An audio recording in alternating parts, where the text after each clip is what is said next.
What if I told you that behind California's sun-drenched paradise, over 187,000 people are fighting for survival on concrete? This is the shocking underbelly no tourist guide will reveal. In this state of nearly 40 million residents, more than 187,000 souls wake without a home each morning, their stories woven into freeway underpasses and tent encampments. Some arrived here chasing the tech boom, only to find themselves priced out. Others fled trauma or mental illness, slipping through a social safety net full of holes. What drives this sun-kissed state to lead the nation in visible human despair? How did California, celebrated for innovation, become ground zero for a mounting homelessness emergency? If you're finding value in this deep dive, please like, comment, and subscribe to our channel for more on-the-ground insight and raw storytelling. With this backdrop in mind, let's examine the current scope and scale of homelessness across California.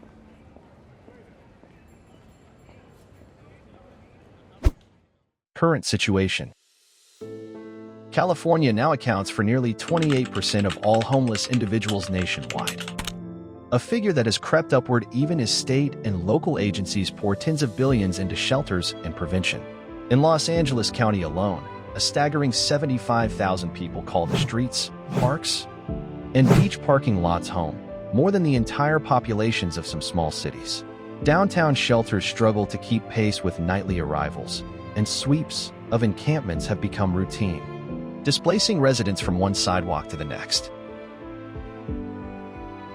In the Bay Area, San Francisco's tech-fueled wealth contrasts starkly with its tent cities beneath the ramparts of Market Street. Here, more than 8,000 people live without walls, sharing sidewalk space with the city's iconic cable cars. In Oakland and San Jose, similar scenes play out, but with fewer supportive services and mounting tensions between housed and unhoused neighbors. Further south, San Diego's coastline hosts roughly 8,500 unhoused individuals, many congregating under the I-5 and along the riverbeds that slice through the city. Despite a milder climate, shelters brim to capacity, and outreach workers warn of rising mental health crises in encampments hidden beneath freeway overpasses. Even in suburban pockets such as Riverside and San Bernardino counties, the spike in tent communities has local school districts scrambling to enroll and support students without a stable address. Rural regions are not spared. In the Central Valley, small towns, once hubs of agricultural labor, now see workers sleeping in decrepit motels or aging vehicles. Unable to afford the rising rents in Fresno, Bakersfield, and Modesto, with county resources stretched thin, many of these residents fall through the cracks, their plight invisible to most Californians scrolling past news feeds. What does it mean when entire communities sleep beneath concrete overpasses, their makeshift signs pleading simply for safety and dignity? Understanding where this crisis unfolds is the first step toward recognizing its complexity and scale.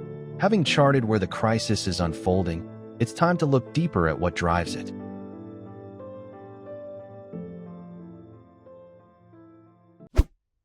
California's homelessness epicenters. In Los Angeles, the January 2024 point-in-time count recorded 45,252 people experiencing homelessness within city limits, including 29,275 sleeping unsheltered and 977 in emergency or transitional housing. Although unsheltered homelessness dropped by 10.4% and those in shelters rose by 17.7% over the previous year, nightly shelter beds still fall hundreds short of need. Meanwhile, median rents in Los Angeles County hover around $2,753 for a one-bedroom apartment, placing low-wage earners further from housing stability. Aggressive encampment sweeps displace residents daily, shuffling them from under freeway overpasses to beach parking lots. While limited on-site medical and mental health outreach leaves many without critical care, how can a city built on dreams tolerate such a persistent undercurrent of human suffering? In San Diego, the 2024 point-in-time count found 10,605 people experiencing homelessness, a 3% increase from 2023, with 6,110 unsheltered and 4,495 in emergency shelters or transitional housing. Local shelters operate at full capacity each night, prompting reliance on motel vouchers and temporary tent sites that provide shelter but little security. Along the I-5 corridor and the banks of the San Diego River, hidden encampments persist, shielded from public view yet vulnerable to health and safety hazards. The average rent in San Diego County exceeds $2,800 per month, placing housing well beyond reach for service workers, families, and veterans. With limited mental health and addiction treatment beds, many are forced to wait in emergency rooms for care. Nonprofit outreach teams cite a 25% surge in crisis calls from freeway underpasses. Will this coastal city find a way to protect those who sleep by its shores? In San Jose, the 2023 point-in-time count recorded 6,340 people experiencing homelessness within city limits, nearly twice the 3,000 shelter beds available to serve them. Across Santa Clara County, 903 individuals are unhoused, yet resources and policy attention remain unevenly distributed, exacerbating disparities between affluent tech corridors and underfunded neighborhoods. Restrictive zoning and protracted permitting can stall affordable housing and shelter construction for 12 months or more, forcing thousands into tent encampments, vehicle camps, or precarious doubling up with friends and family. At the same time, the average rent for a two-bedroom apartment exceeds $3,318 per month, further pushing working families and seniors to the margins. As Silicon Valley innovates in technology, can the same spirit of invention be harnessed to solve the human crisis playing out on its own streets? Causes. At the heart of California's homelessness epidemic lies an acute shortage of affordable housing. Median rents in major metro areas now exceed $2,500 a month, a figure unattainable for anyone earning less than $15 an hour. Zoning laws that favor single-family homes over denser apartment buildings further stifle supply, sending developers to build luxury condos that only widen the affordability gap. When so few units are reachable for low-income families, waiting lists for subsidized housing stretch for years, if they exist at all. But economic forces tell only part of the story. Mental health challenges and substance use disorders intersect tragically with homelessness. Nearly 60% of those sleeping on the streets report serious mental health conditions, and close to half grapple with addiction. The state's inpatient psychiatric facilities have shuttered over recent decades, shifting the burden to emergency rooms and street-level outreach teams. Criminalization of public camping. Rather than expanded treatment options, too often shuffles people through jails and hospitals without addressing root issues. Low wages and precarious work also play a central role. California's minimum wage, now $16 an hour, lags behind the cost of living in its largest cities. Gig economy jobs offer flexibility but omit benefits, leaving workers one medical emergency or car repair away from financial collapse.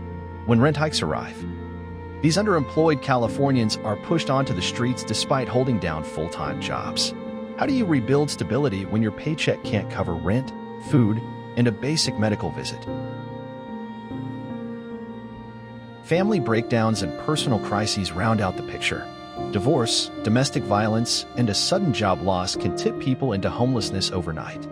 A one-time eviction or foreclosure often sets off a cascade. Eviction fees drain savings, bounce checks rack up fines, and a poor credit score bars individuals from new leases. For seniors on fixed incomes and veterans wrestling with PTSD, escaping that downward spiral can seem impossible.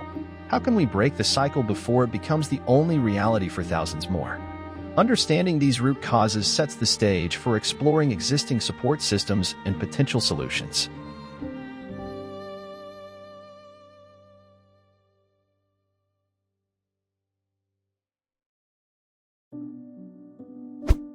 Social safety net.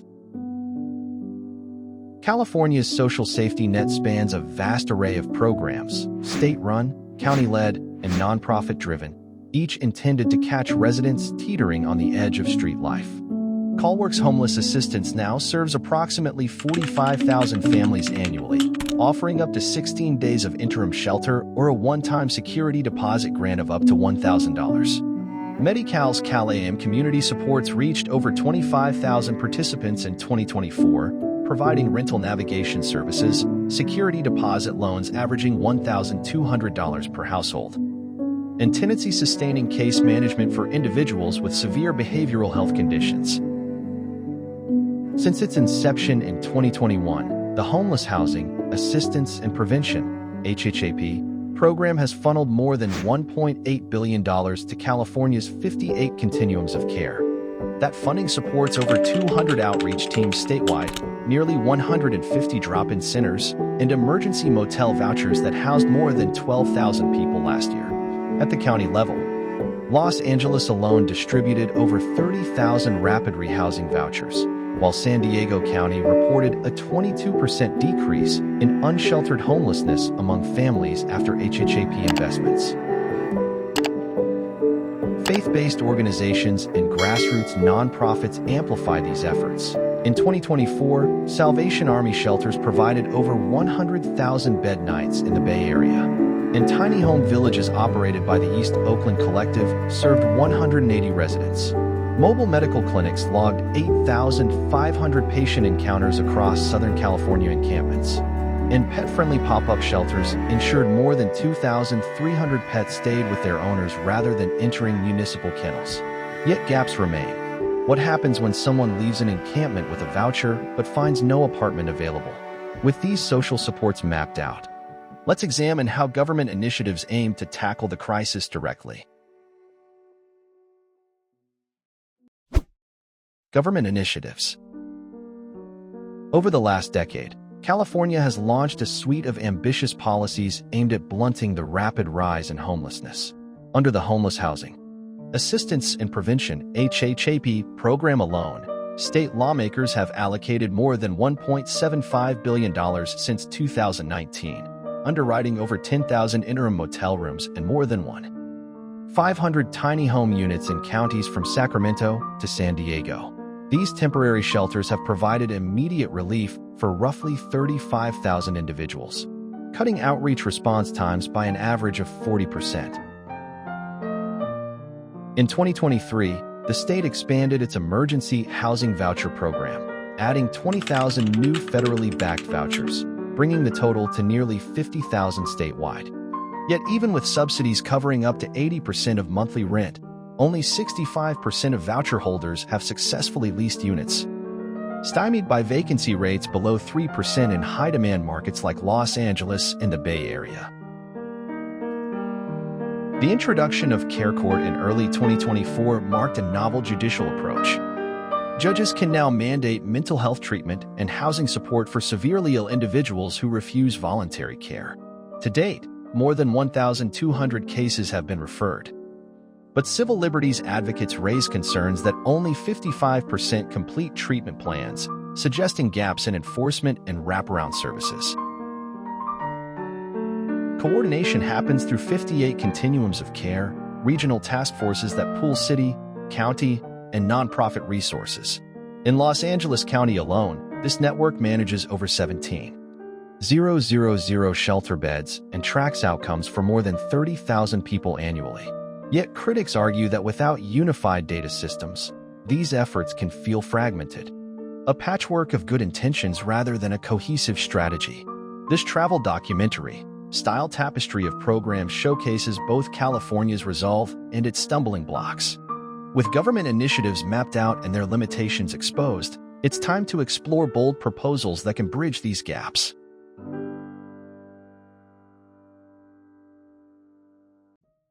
Government initiatives. To shatter this relentless cycle, California must move from piecemeal fixes to bold, data-driven action. Right now, the state builds fewer than 15,000 new affordable units each year. While demand exceeds 500,000 households earning under 50% of median income, Rezoning just 10% of public-owned land for mixed-income developments could deliver 100,000 units over 5 years. Modular construction incentives, tax credits covering up to 30% of off-site manufacturing costs, could cut project timelines by as much as 40%, meaning a family moves in 6 months instead of 2 years. Across booming suburbs like Sacramento and Riverside, streamlined permitting, reducing review periods from 180 days to 60, would unlock an estimated 25,000 additional homes by 2027. Meanwhile, rental assistance reaches only 1 in 4 eligible families. By universalizing vouchers and tying subsidy levels directly to real-time fair market rents in Los Angeles County, currently averaging $2,800 per month for a 2-bedroom, California could prevent 75,000 households from slipping back into homelessness each year. Embedding mental health clinics, job training centers, and on-site childcare within these housing projects isn't just theory. Pilot wellness communities in San Diego saw a 38% drop in emergency psychiatric visits and a 22% rise in job placements within 12 months. Next, public-private partnerships structured as social impact bonds can align profit with purpose. A $50 million pilot in San Francisco Tide returns to reductions in chronic street homelessness. Within 2 years, encampments fell by 18%, generating a 5% return for investors. Scaling that model statewide, raising $1 billion through matched funds, could replicate those gains in every major metro. Finally, invest in by-name list for all 58 continuums of care, updated daily via interoperable case management software. Cities using these lists have already achieved functional zero for veteran homelessness. Los Angeles County recorded a 65% decline in chronic unsheltered veterans between 2022 and 2024. What if we reimagine public land use to prioritize homes over hyperinflated commercial developments?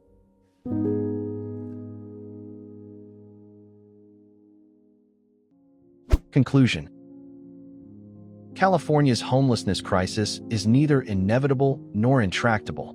The numbers, 187,000 souls without a home, underscore a state of emergency that economic growth alone cannot resolve.